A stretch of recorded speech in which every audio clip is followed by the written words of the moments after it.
Réduire la résistance, maîtriser le flux d'air, voilà l'objectif. Plus que jamais, le foil porte à merveille son nom.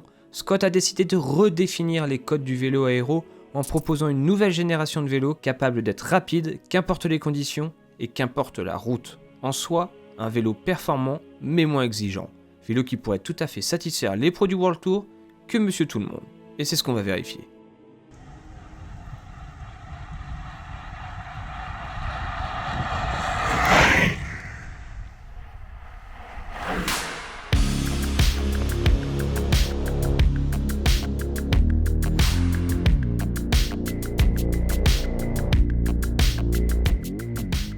Dynamiquement, le plus impressionnant avec ce Scott Foil RC, c'est pas sa vitesse saisissante, ça on l'attendait sur ce genre de terrain, c'est sa grande agilité et sa capacité à mouvoir sur vos mouvements. Si jusqu'à maintenant des vélos aéros, on avait tendance à se dire qu'ils étaient ultra rigides, ultra linéaires, avec ce Scott Foil RC, Scott a totalement revu sa copie, on a vraiment un vélo qui va avoir une capacité à être balancé de gauche à droite et cette capacité à pouvoir accélérer, à manœuvrer, à être léger, et ben on va le voir tout au long de la vidéo. Allez, c'est parti!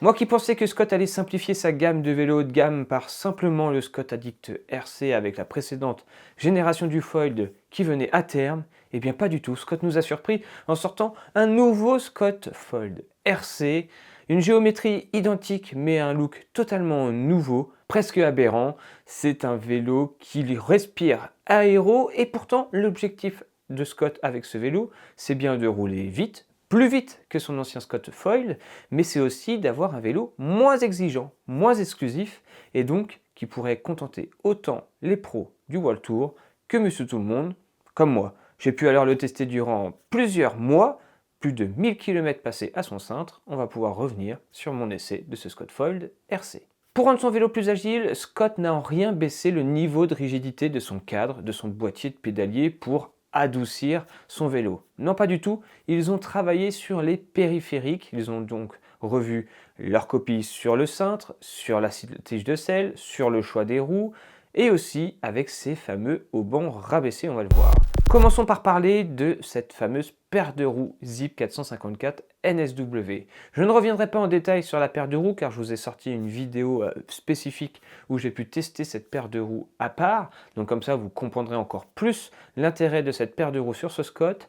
Mais force est de constater qu'on pourrait se demander si Scott et Zipp ne se sont pas mis d'accord sur la philosophie de leurs deux objets. Des deux côtés, des objets spécifiques aéro, mais avec cette même volonté de le rendre dynamique, agile et léger. Finalement, les deux réunis en font un cocktail plus qu'explosif, où ça va être un mélange de légèreté, de confort grâce à l'utilisation du tubeless, d'agilité, parce que pour des roues 58 mm de haut, je les ai trouvées vraiment très agiles. Et bien sûr, un combo hyper rapide, car ces roues Zipp 454 sont pour moi d'excellentes paires de roues aérodynamiques. Donc le tout couplé, vraiment, ça en fait un cocktail assez détonnant. Deuxième point sur lequel Scott a beaucoup travaillé, c'est son cintre. Son combo cintre potence Creston ICSL Aero, c'est son petit nom. On le sait, Scott sait faire des beaux périphériques.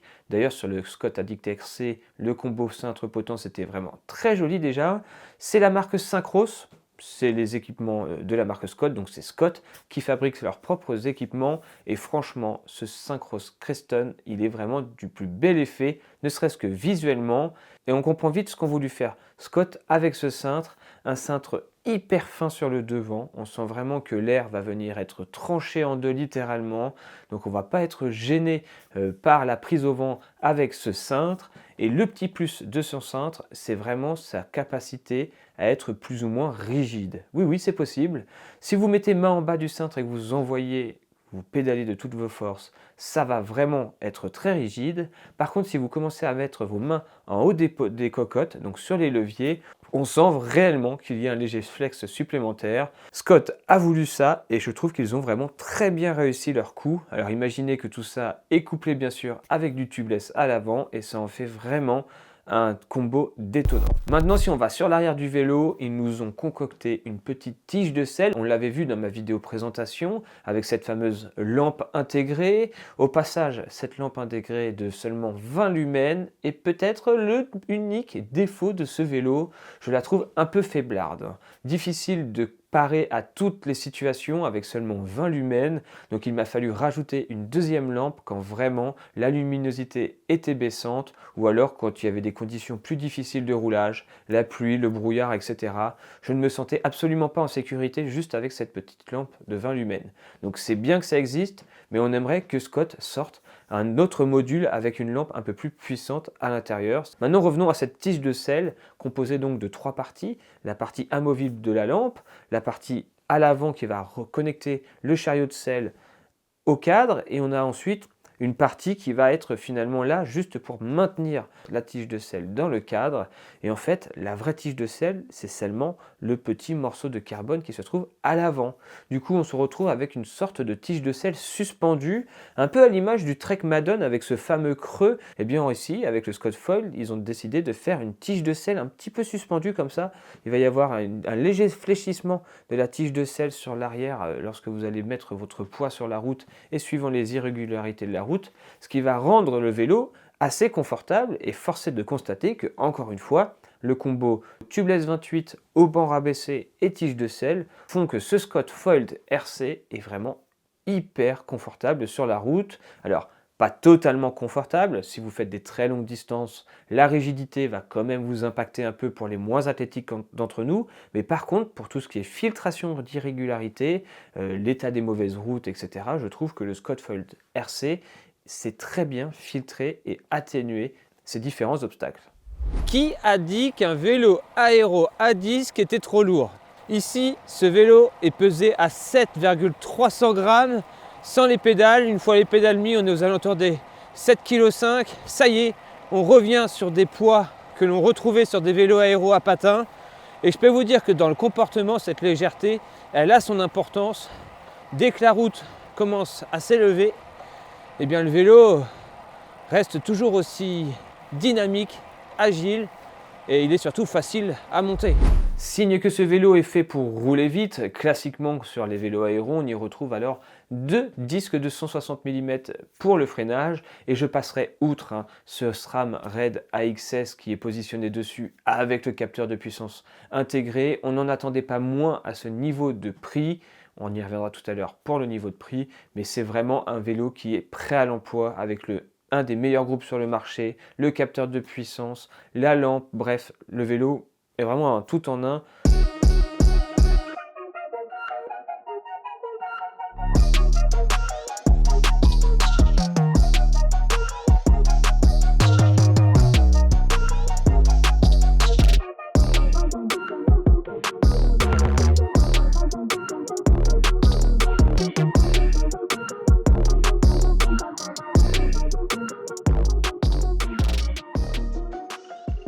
Alors que vaut ce vélo sur la route? Depuis tout à l'heure, je ne sais pas si vous vous rendez compte, mais on parle plus de confort et d'agilité que de vraie performance à haute vitesse, alors que ce vélo est vraiment fait pour la haute vitesse.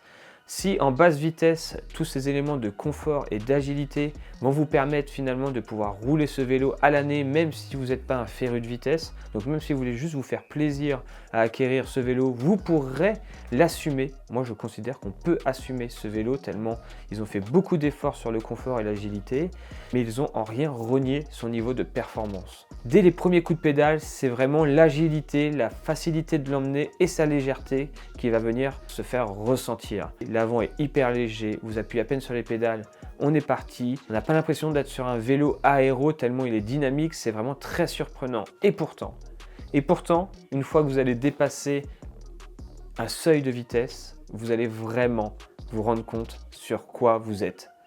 Passez la barre des 35 à l'heure, car oui, il faut être honnête, un vélo aéro en dessous de 35 à l'heure, c'est un vélo lambda. Au-dessus des 35 km/h, ce vélo prend une autre dimension. J'ai eu durant tout le long de mon test l'image que dès que je passais les 35 à l'heure, je voyais l'ultime sur l'eau avec ses foils venir se surélever de l'eau et augmenter sa vitesse et vraiment pouvoir décrocher des vitesses assez folles. Ce Scott Foil RC, c'est exactement ça. Le vent est tellement bien contrôlé, tellement bien guidé qu'on se sent totalement libre du vent, des contraintes, et on a l'impression de pouvoir accélérer de façon presque illimitée. J'ai atteint des vitesses folles avec ce vélo, plus de 40 km/h. J'ai pu tenir durant des kilomètres et des kilomètres des vitesses folles. C'est un vrai régal, un vrai gros kiff de pouvoir rouler vite avec ce vélo. Et là où le vélo m'a encore plus impressionné, c'est pas vent dans le dos, forcément que le vent dans le dos, ça va vous pousser, va vous aider. Vent de côté non plus, c'est vraiment vent de face. Je crois que depuis tous les vélos que j'ai pu tester jusqu'à maintenant, ce Scott Foil RC est le vélo qui gère tellement bien le vent en termes d'aéro que même vent de face, j'ai réussi à conserver des vitesses que je n'avais jamais réussi à atteindre jusqu'à maintenant. Je sentais que j'avais besoin de mettre moins de puissance pour lutter contre le vent.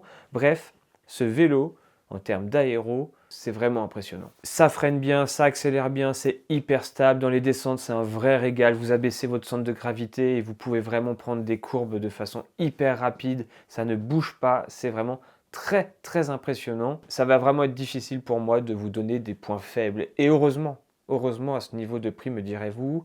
Alors j'en ai quand même trouvé. La lampe que je trouve un peu faiblarde.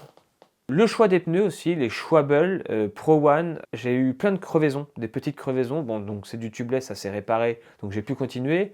Mais vive le préventif partout, vive la galère quand même après à nettoyer.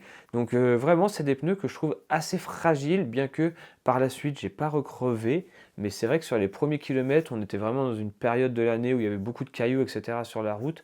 Et j'ai quand même crevé 3 fois, je crois, avec ces pneus. Et c'est pas la première fois que je teste des Scott.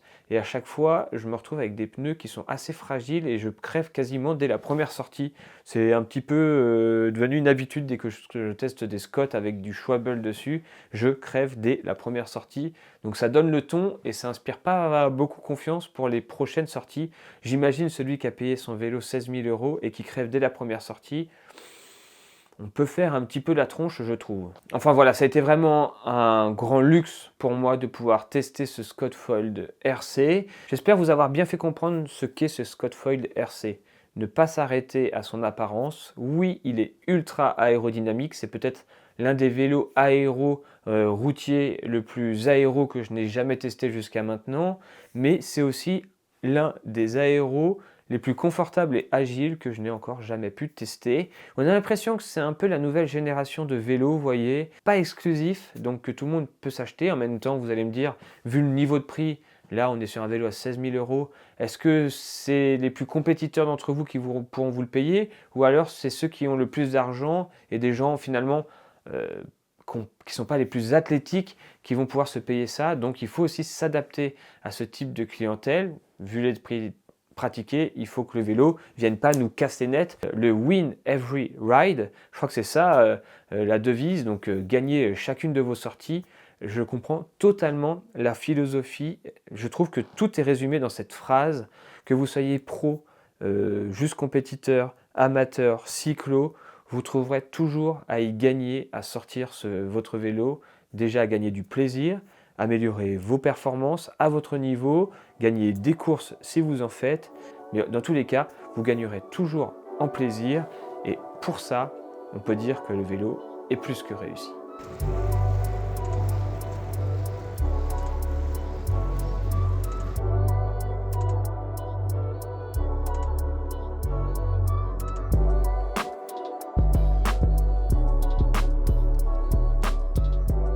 Allez, c'est sur ce dernier plan que l'on va terminer cet essai du Scott Foil de RC. On va gentiment le laisser, c'est comme ça. Toute bonne chose ont une fin. J'espère que vous aurez apprécié ce nouvel essai ultime de ce foil RC Ultimate. On se retrouve dans une prochaine vidéo. D'ici là, comme toujours, portez-vous bien. Moi, je vous dis ciao, bye.